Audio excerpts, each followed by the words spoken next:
Anybody here speak English? Yeah. Go to hell.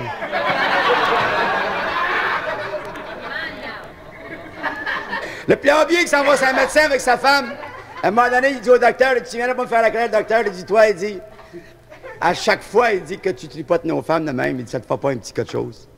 Le docteur, il dit, quoi tu fais dans la vie, toi, mon ami? Il dit, moi, je suis un plombier. Il dit, viens pas me faire la crête, il dit, toi, à chaque fois que tu poses une bolle de toilette, ça te fait un petit quelque chose.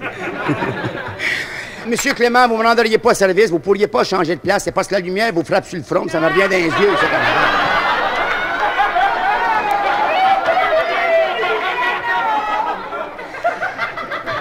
Un bon garçon. Vous savez, quand il a eu 21 ans, il a dit à son père, il a dit, écoute, papa, t'as travaillé toute ta vie pour moi. Aujourd'hui, j'ai 21 ans, maintenant, sors, puis va travailler pour toi-même.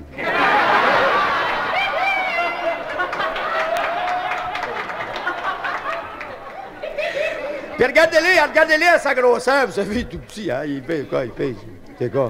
Ça vaut pas la peine de sortir une balance pour le peser, je pense.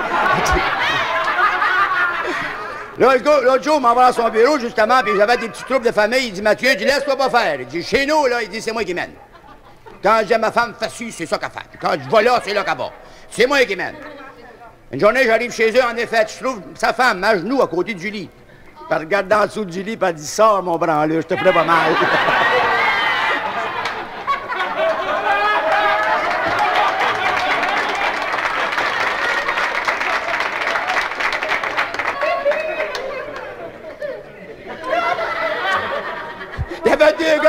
Il y avait deux gars qui parlaient mal, une affaire terrible. Il y en a un qui dit à l'autre, il dit, toi, t'es chanceux. Comment ça? Ben, t'es toujours moi qui ramasse les pitounes sur la rue. C'est toujours moi qui loue les chambres d'hôtel. Puis toi, t'as toujours du fun comme moi, puis ça te coûte jamais de maudite scène. Ben là, on pense à la défense, il dit, qu'est-ce que tu veux que je fasse? Il dit, moi, je travaille pas. Ben, il dit, écoute, mon chum, on va te demander un gros service. Il dit, il nous reste un 50 cents. Je veux que tu ailles à la pharmacie, puis tu ailles nous acheter un safe. Puis il dit, fais ça vite, puis emmène-nous pas une affaire tout plein de trous, parce qu'on va s'en servir tous les deux. Fait que le gars part, il s'en va à la pharmacie, puis il revient au bout de 20 minutes, son chum, il dit, puis il dit, as-tu eu une autre safe?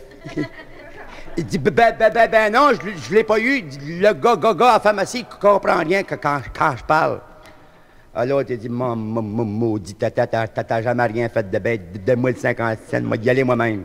Il part à son tour, puis il revient au bout d'une heure, son chum l'attendait, puis il dit, fin finot, l'as-tu eu, toi? Il dit, ben non, je l'ai pas eu. Il dit, qu'est-ce que t'as fait avec notre 50 cents? Il dit, vois-tu, le gars à la pharmacie, il dit, moi non plus, il comprenait pas quand je parlais là. Ça fait que j'ai baissé mon zipper, puis j'ai mis ma pinotte sur la table. Puis lui, il a baissé son zipper, puis il a mis sa pinotte sur la table, puis il avait un pouce de plus que moi, puis il a pris mon 50 cents.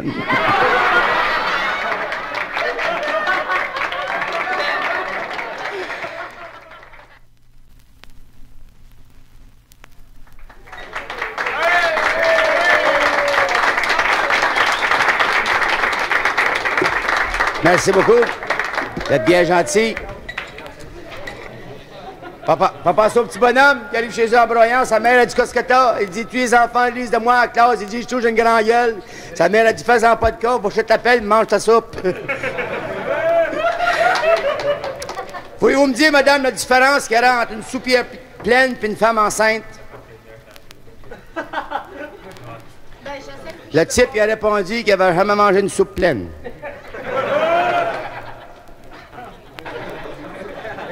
C'est le gars qui était écarté dans les bois, à un moment donné, il voit une petite lumière, il arrête dans la maison, puis il dit à la dame, il dit, madame, il dit, je suis bien fatigué, vous pourriez pas me trouver de la place pour me reposer seulement pour cette nuit? Elle dit, oui, mais elle dit, on n'est pas grandement. Elle dit, vous savez, elle dit, on couche les trois dans le même lit. Il dit, madame, il dit, inquiétez-vous pas. Ça fait que dans la nuit, elle réveille le petit jeune homme, elle dit, c'est le temps, mon bonhomme, elle dit, si tu veux avoir un peu de fun, hein? Elle dit, pauvre madame, il dit, je connais bien ça, ces choses-là, mais seulement qu'il y a une affaire. Elle dit, il dit, malgré que je suis pas bien vieux, mais je sais que votre mari couche à côté de nous autres, il va s'apercevoir de tout. Elle dit, inquiète-toi pas. Elle dit, garde bien ça. La bonne femme, elle se penche, puis elle arrache la tapon de poêle après le bonhomme. Ting! Le bonhomme, il branche seulement pas un œil. Le gars, il dit, moi, c'est dans le Dieu, le bonhomme. En tous les cas, ça fait un mois que ça dure, ça. Le gars est dans la maison, puis il a du fun. un soir, il y avait une grosse veillée comme ce soir, vous savez, puis le jeune homme, ça il tentait, puis il savait pas comment se prendre pour avoir la petite bonne femme. À un moment donné, il y a une idée qui vient. Il voit un piano dans le coin, puis il s'en va au piano, puis il commence à jouer du piano, puis il part à chanter. « Allô, cher, qu'est-ce qu'on va faire ce soir? » La bonne femme qui est à l'autre bout de la chambre, elle s'en vient à la course au piano, elle. « On va faire la même chose qu'on a faite hier soir. » Le bonhomme qui attend ça, il s'en vient au piano en Moses. « Bande de bâtards, si ça continue, il me reste plus de poils au trou de cul. » Pam, pam, pam, pam.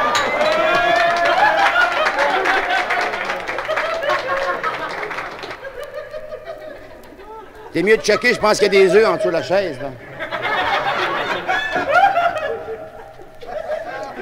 T'es rendu, là, pareil comme chez nous, t'es rendu chez nous, t'es plus capable de pisser le 5, c'est toujours plein de vaisselle sale. C'est vrai. Le type qui s'en va sur le médecin, puis c'est la gamme malade qui le reçoit, elle dit, qu'est-ce que vous savez, monsieur? Il dit, j'ai mal aux pieds, ben, elle dit, allez dans la chambre, déshabillez-le. Fait que le gars, il baisse son zipper, puis il se met à patente sur la table.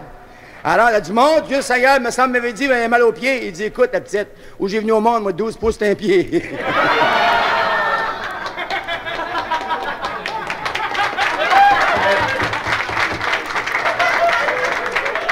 C'est l'habitant du Nouveau-Brunswick. Vous savez comment ça parle mal, ces gars-là? À moitié français, à moitié anglais, c'est tout mêlé, patente. Le type s'en va voir le médecin, il dit, docteur, je sais pas le diable, il dit, qu'est-ce que là, mon femme à moi, il dit, elle est toujours après moi, elle me lâche pas, touche là, j'en peux plus fatiguer, moi. Docteur, bien poliment, il dit, monsieur, il dit, est-ce que vous avez, il dit, des relations avec votre femme? Vous savez comment c'est au Nouveau-Brunswick, il parle deux langues comme ça. Le gars a compris la parenté, la relation, vous savez, moitié français, moitié anglais. Ah, il dit, non, on est tout seul à Montréal. Ah, ben, dit mon ami, je vous conseille d'aller à la maison, ben, ayez des relations avec votre femme. Le gars s'en allant, il arrête dans une salle de poux, puis il se ramasse une quinzaine de jeunesses, il amène ça chez eux. La bonne femme, plus qu'elle voyait des jeunesses, m'a dit que le gars, plus qu'à fournaise, ça y chauffait, hein, ça y chauffait mal. Plus qu'elle chalait son mari, le gars est attané au coton, il a tout voir le médecin, il dit, docteur, il dit, ta maudite prescription que tu m'as donnée l'autre jour, il dit, ça marche pas pantoute. Il dit, quoi, c'est ça? Puis ton affaire de relation, il dit, t'as l'air de connaître ça mieux que moi, il va dans la maison, on va donc y en donner, toi. Fait que le docteur arrive à la maison, il dit, je suis bien prête. Moi, il arrive à la maison avec son petit satchel, il rentre dans la chambre, la bonne femme, puis il rentre, faisait une demi-heure qu'il était dans la chambre, puis le mari, il était là, puis il se promenait. D'un coup, il se dit en lui-même, il dit, elle est bien plus malade que je pensais. Moi, je suis bien allé voir ce qui se passe, il ouvre la porte. Il aperçoit le docteur qui était enjambé sur sa femme, il était après de zigonner ça. Il dit, docteur, il dit, pour l'amour du ciel, qu'est-ce que vous faites ça? Le docteur, il dit, ça, mon ami, ça, c'est des relations. Il dit, maudit, docteur, tu m'as fait peur, je pensais t'apprendre à mettre.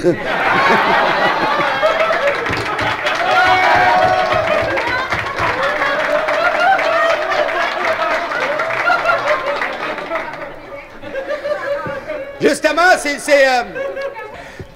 c'est l'agent d'assurance qui a joué au golf le mercredi après-midi. Son gérant l'a pris sur le champ après frapper une boule. Hein. Il dit, hey, l'ami, il dit, t'es pas supposé, il dit, de jouer au golf, t'es supposé de vendre d'assurance.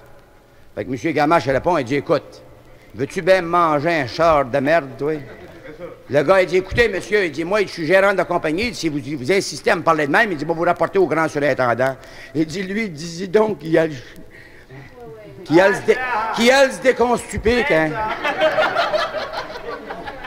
Fait que le gérant, il part en Saint-Navagonne, ça va voir le surintendant, il dit, monsieur le surintendant, j'ai rencontré monsieur Gamache, il dit, après-midi, après jouer au golf, il dit, puis quand je lui ai dit que t'as pas supposé jouer au golf, t'as supposé te vendre l'assurance, moi, il m'envoie manger un char de merde, s'il vous plaît. Puis quand je lui ai dit que j'étais pour vous le dire à vous, il vous envoie vous déconstuper. Fait que le surintendant, il dit, va donc me chercher le dossier, il dit, de Gamache, il dit, on dit, ben ouais, qu'est-ce qu'il a fait pour la compagnie, il dit. Le temps qu'il était ici. Ça fait qu'ils vont chercher le dossier, puis ils se mettent à lire là-dedans, puis dans les premiers 6 mois que M. Gamache a travaillé pour la compagnie d'assurance, il a vendu 1,5 million en assurance. Le surintendant, il dit, moi, je suis bien prêt d'aller me constuper, toi, organise-toi ton affaire.